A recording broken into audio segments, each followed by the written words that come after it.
So good morning, it is Saturday morning, Happy New Year. So today I'm off to the forest to do some foraging. I want to pick up from where I left off in my last video, so I'll probably find a lot of the same things. I want to go a bit more in depth with why they're good for us, and I'm going to aspire to try and cook you a meal on camera using those things. The trouble is, at the moment, obviously being winter, it's really difficult to get on location, do your forage and then film something in daylight, but I will try my best for you today. So I hope you've all had a lovely Christmas and welcome back to a new video. It's a glorious, beautiful day. It's really cold, but it is beautiful. So let's get outside and let's see what we can find and what we can do with it. Okay, so we've got the gorgeous South Downs behind me. This is a walk I do every day practically. The main staple of today's meal is going to be nettle, one of the most nutritious wild foods that we have free and in great abundance in the UK, even in the winter. So I've got my gloves with me and I'm going to get picking lots of nettle tips, and I want to get about a whole basket full to really pad out the meal that we're going to have today. So here we are in the beautiful January sunlight, and as you can see there's plenty of nettle tips to harvest. You want to find a nice healthy plant, so making sure the leaves are intact, and you're looking to take this top section, so the crown of the plant, and we will harvest those and collect a whole basket full. So I've got some really lovely thermal leather gloves, best thing for the job because nettle sting gets through everything. So I was going to collect as many tips as possible. Don't worry about harming the plant, nettle is never ending, so as soon as you pick her she'll just pop back, and she will do that all year, every year, and it's incredible to find this food source readily available pretty much wherever you go. We're in a nice spot here where there is very few people, and certainly it's not an area where we have to worry about things like dogs. As much as I love dogs, I don't want them weighing on my food.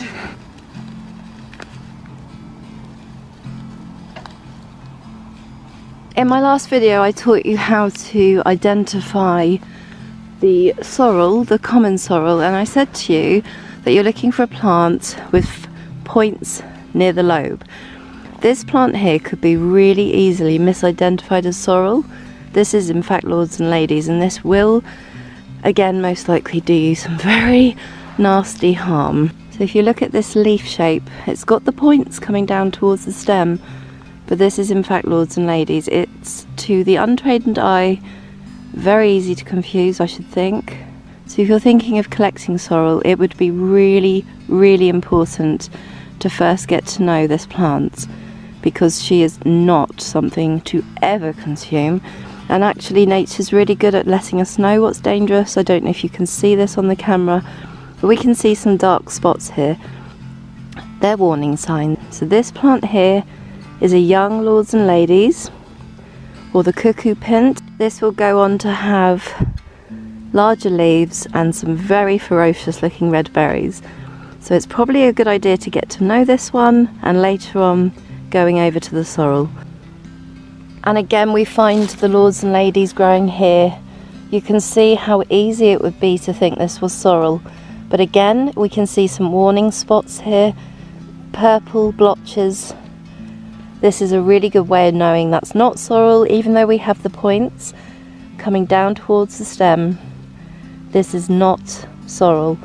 This is in fact the lords and ladies. Don't pick this plant please, and certainly don't eat this plant.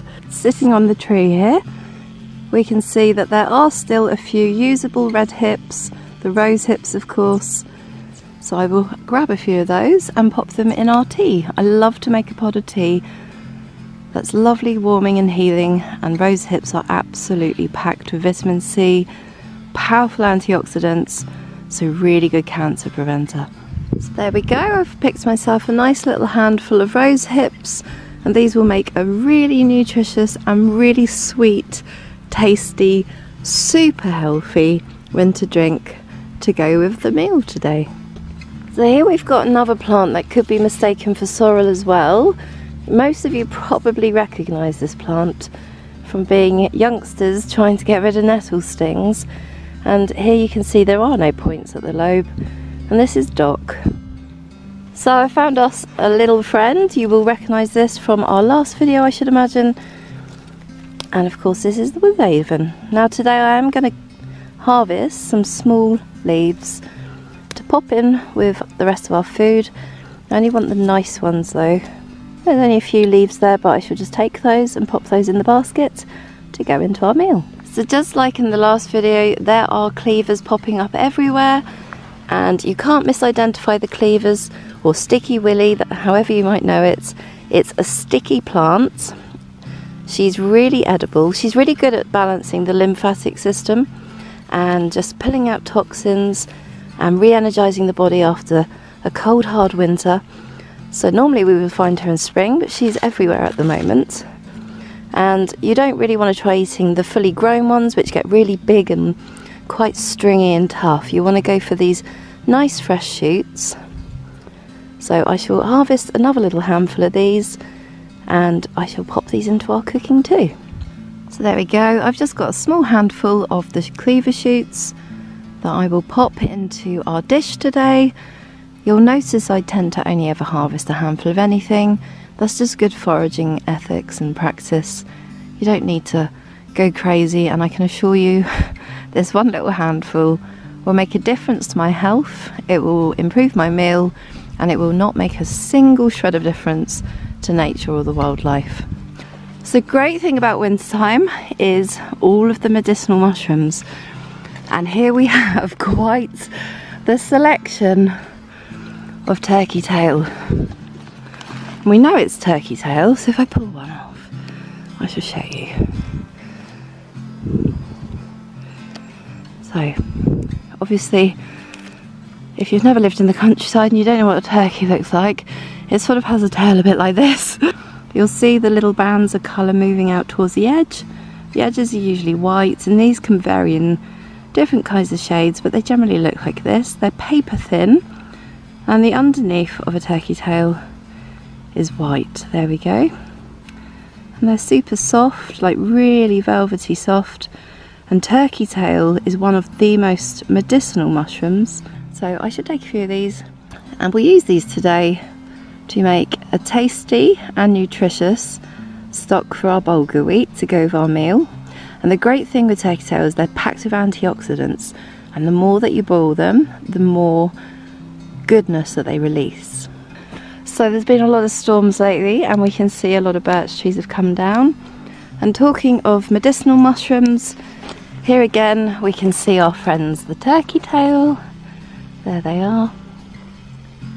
And also to be found on birch trees, it's all about the medicine, the birch tree. You're going to see all these little lumps and not so little lumps, and these of course are the Birch Polypores, super medicinal mushrooms.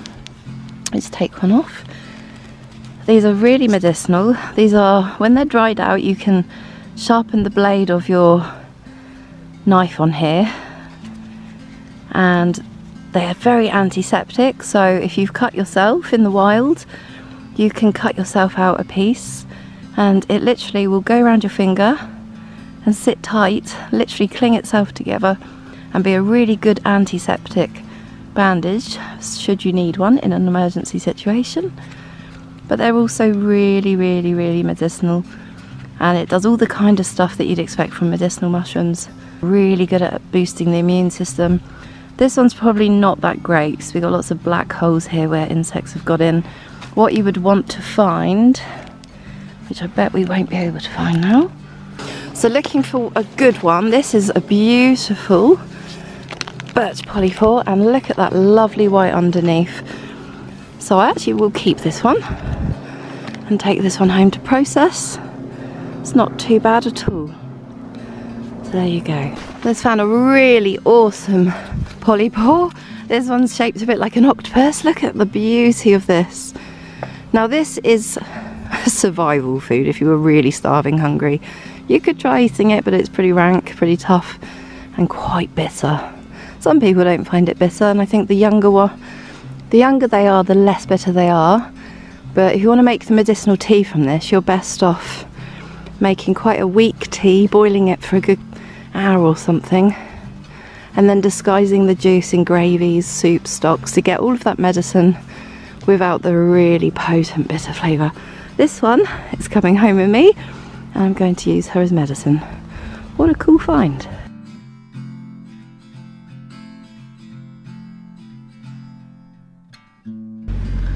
So here we can see some more of our little friend the Woodhaven. I'm going to pick a few of these stalks and to get those in our basket too. So the final ingredient for our dish today is going to be the jellies. So I want you to have a really good look at these. Okay, there is absolutely no way you can misidentify these. So you're looking for mushrooms that basically look like human ears. Look at them. They're incredible. These are so nutritious. They're packed full of iron and they're also really good for brain health. They prevent Alzheimer's and dementia, and they're really good for the immune system. So this is a fantastic source of iron for the winter. It's a fantastic way to make sure you've got super health, and they also look after your heart by lowering cholesterol and clearing all of your arteries. So this is such a good friend. So we're going to harvest some of these. So you're going to find the wood ears growing on dead elder. There they are. You're going to see baby ones, which we should leave behind, but anything a bit larger, they're okay to take. Just don't strip the environment. So you can see there's lots and lots left to do their job, and they're perfect. On the way up, somebody has found herself a rather lovely selection of the velvet shank. Look at this. Here we go. There we are, look. Lovely. Oh, how wonderful. You must be careful with velvet shank, because the little friend could be very easily misidentified for the funeral bell. But if we look at the stalks, we know she's good. Oh, that's so exciting. Right, so we're fighting against the time here. So we're walking through what used to be a forest. So we're walking through a timber plantation at the moment, which has been felled recently. It's quite sad when you see everything destroyed in this way. I'm racing against the sun to get all these wonderful ingredients over to where I'm cooking dinner. Blimey. Before we run out of time and I end up with just another foraging video and no cooking. So yeah, we're on it. We are on it.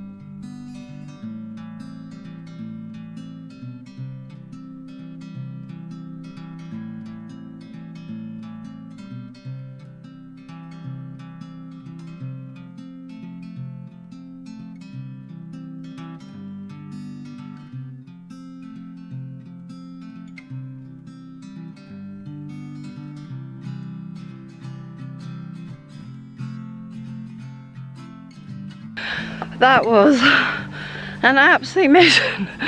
You know when you run for a train? That's what I feel like we've just done, except for straight across about 20 acres of forest being cut to shreds by nature. Good news is we're here. We've got the beautiful sun setting behind us in the forest, and let me tell you, this place is my favourite. It's so enchanted. I probably prefer it about, I don't know, 1,000 metres that direction, but I found these really cool little stumps here. But we're watching the sunset through here at the moment, so let's get cooking. We made it. You might actually get to see what we're doing. Okay, we're settled down now. Do you like the bags my mum made me? I was trying to get her to make me some little medicine bags last summer, and she did me ones with mugwort. This one says rewild, and this one's got like all this beautiful like Celtic type design around. So I've got my bag full of jelly ears. This one's got some turkey tail. I didn't have my bags with me when we were foraging for these earlier. So here's a top tip. If you haven't got anything to put your bits and bobs in, you can just fold it inside a little piece of bark, and then you've got a little pocket there. So in here is tons and tons of nettle. We've got some Woodhaven. I've got some turkey tail. We've got these enoki, or otherwise known as velvet shanks. Got my cups ready to cook with, and some rose hip for some tea.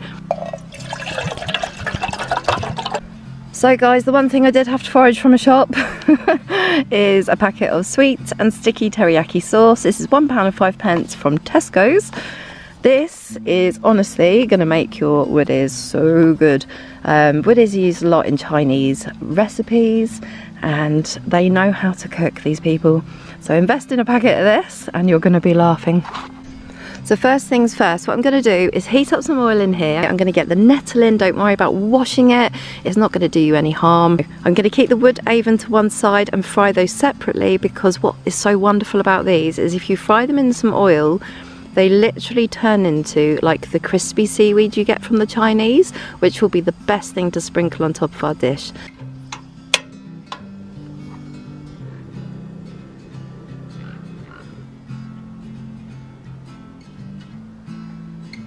So to prepare the jelly ears, there is like a point on the back of them where they have been attached to the tree. I just tend to slice that little bit off. We can send that back to nature. And then I just slice through them. Don't worry that they haven't been washed. Don't worry that things are a bit dirty. This is all good for you. I'm gonna get those. I've turned my heat off now because these really spit and pop. They're nasty in hot fat because they're so high water content. So I was gonna pop those in my slightly warm oil and fly through this bag. See? Fly through this bag, get these warming up, and then get the nettle in with them. Try not to eat moss. I love cooking outside. When you're at home, you've got to clean worktops, you've got to put things in bins.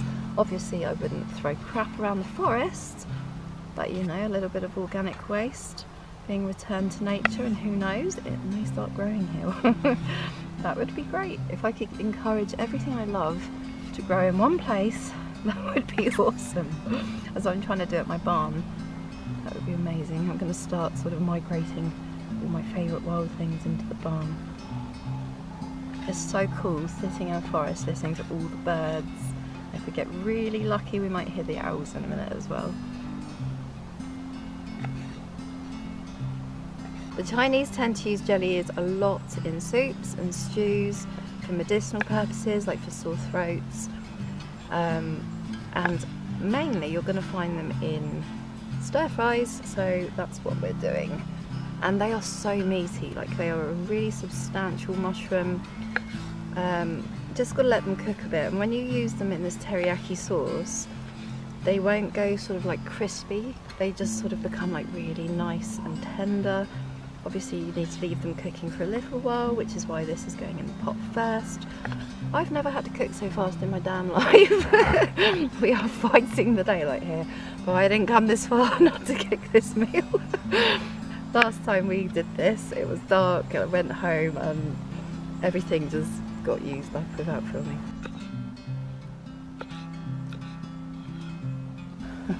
This meal was earned. We've been on a mission for hours. Right, I've got enough jelly ears in there now, so I should save the rest of that for later. So after all that missioning around, I'm really thirsty. So what I'm going to do is I'm going to take my rose hips, I'm putting them into boiled water, and I'm just going to let them steep. I'm not going to actually boil the water any further, because this will become a really nutritious, very sweet and beautiful tea. And obviously if you keep boiling it, I hope that dog's not coming for dinner, if you keep boiling it, you're going to reduce the vitamin C content. So I'm just going to let those sit in there. I might actually add a little bit of nettle to the tea. What should we pop in?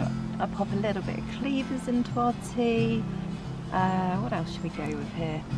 I think that should do us. So we'll leave that to sit and brew, and that will go down with dinner quite nicely. Okay. I'm just slicing up the velvet shank. They're going in here. I've also chopped up some cleavers and taken the nettle tips and slice those up, and they are also in there. I'm going to turn that on, and then we're going to get the sauce in there. And in this saucepan over here, we are going to get the bulgur wheat cooking, and I'm going to pop into my little tea strainer some turkey tail, and that will give us a nice flavour for the bulgur wheat. So I'm just going to quickly chop through a handful of turkey tail, and we're racing against not only the sun now, we're racing against the battery time.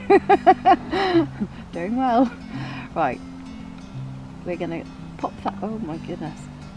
I'm going to take the turkey tail, we're going to put that in our little tea infuser, and we're going to drop that. That's really beautiful. We're going to drop that into our bulgur wheat and let that do its thing. Right, here we go. Here we go. A little sprinkle of salt and pepper over our mushrooms and nettle, and she's cooking. So what I'm going to do is I'm going to quickly chop up the Woodhaven, because like I said, if we fry this, it will become just, you can hear the wood is. So we chop this up finely.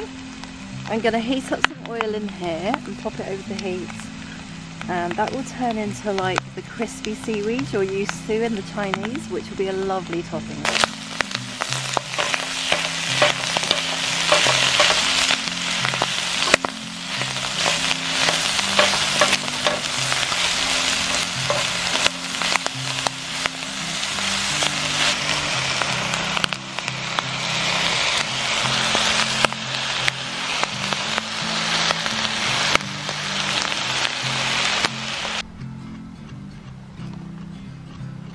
So in the cast iron pan we have got the beautiful wood ear, the velvet shank, the cleaver and the nettle in the teriyaki sauce.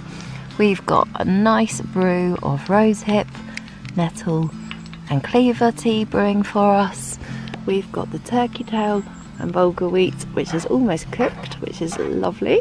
And then in here we have the Woodhavens, which will crisp up and be beautiful, and that's going to be sprinkled on top of our dish. And homemade chopsticks. So there we have a finished dish. It's so beautiful. We got the Woodhaven on top of the gorgeous teriyaki wood ears, the enoki on top of bulgur wheat infused with turkey tail, and a very warm healing cup of rosehip, nettle and cleaver tea. Yum. Oh, we worked very hard for this meal. I'm so excited. Nothing tastes as good as fresh wild food cooked on a freezing night in the forest.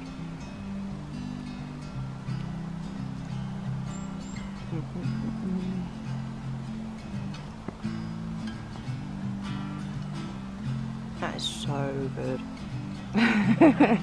So thanks for watching this video, guys. If you've enjoyed this video, don't forget to click subscribe, hit the notification bell, give me a thumbs up, drop me a comment below, and you can come over to my website, which is foragerewild.co.uk. The link will be down below. If you're local to Hampshire or Wiltshire in the UK, why don't you come to my barn or come on one of these crazy adventures with me, and I will help you learn how to forage and eat your way through the wild.